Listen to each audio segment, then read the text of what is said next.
Terkuak alasan Indonesia enggan tangani Rohingya, tak tahu adab.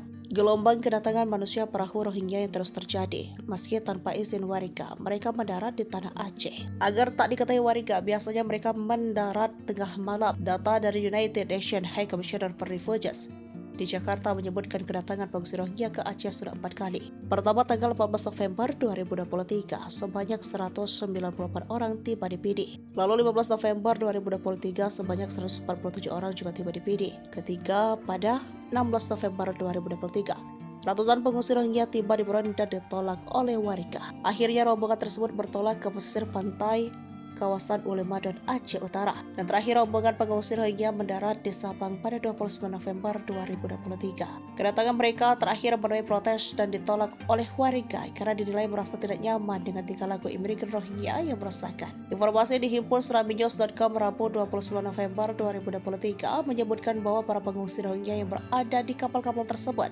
berlayar dari kamp-kamp pengungsian di Tenggara Bangladesh. Menurut juru bicara Kementerian Luar Negeri Republik Indonesia, lalu Muhammad Iqbal, Indonesia tidak memiliki kewajiban hukum maupun kewajiban praktis untuk menampung para pengungsi. Indonesia tidak melakukan penandatanganan konvensi pengungsi tahun 1991. Indonesia, banyak negara yang menjadi pihak dalam konvensi tersebut telah menutup pintu mereka dan bahkan menerapkan kebijakan menolak pengungsi. Sebenarnya warga Aceh khususnya di Lok Sumawe dan Aceh Utara selalu memberikan peluang bagi pengungsi Rohingya untuk mendarat. Namun karena seiring waktu berjalan, tingkah laku mereka yang dinilai selalu meresahkan warga sehingga menolak kedatangan pelarian dari Myanmar tersebut. Kelakuan buruk yang dilakukan oleh warga Rohingya adalah bahwa sebagian dari mereka tidak mematuhi norma-norma sosial di Aceh.